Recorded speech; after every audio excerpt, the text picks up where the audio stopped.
Hello and welcome to American News Today. This is a 24H news channel. Please like, comment and share if you like the video.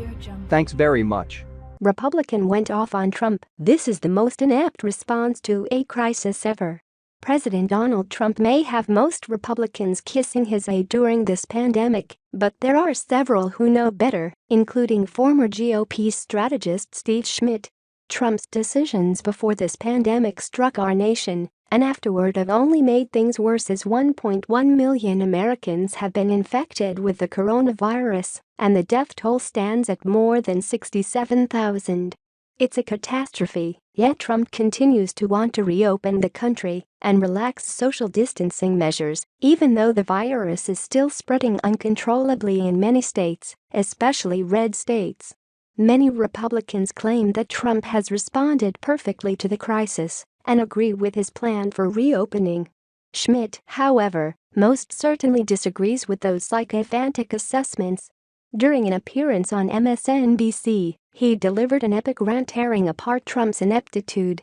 "I think the White House has done, historically, very poorly in this," he said.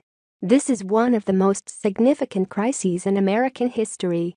It's certainly the largest American crisis of our lifetimes, and it's been the most inept response by the executive, by the president, with regard to any crisis in American history, but, certainly, any crisis in our lifetimes. And we look at a president who is so clearly in over his head and out of his depth, who has been dishonest, who has been imprecise, who's been inaccurate, and whose deadly indecision will be paid for with the lives of tens of thousands of Americans as this virus escalated to a place it never need have gotten." Schmidt pointed out that Trump wasted the whole month of February playing golf and staging rallies where he referred to the pandemic as a hoax and downplayed the danger instead of working to prevent the virus from ravaging the country. And that is all because of the wasted month of February, where the president was hate tweeting, firing people that he was angry with over impeachment, going on campaign rallies and golfing, Schmidt continued. And now, the country is paying the price for that.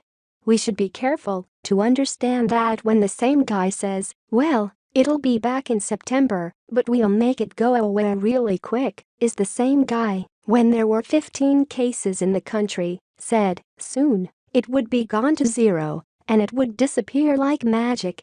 The lack of credibility in these evening news events is epic and unlike everything we've ever seen. It's a Baghdad Bob show every night of the week, day after day, the airing of the grievances, the airing of his anger issues, the attacks on the governors. We see every night all of the qualities you never, ever want to see in a leader in a crisis, when lives are at stake. Indeed, Trump treats these press briefings as campaign rallies and never provides any useful information. The briefings are so pathetic and narcissistic that MSNBC and CNN only air parts of them now. In the end, Schmidt gave Trump the tongue lashing he deserved. Sadly, however, it won't stop Trump from killing us all if he has his way.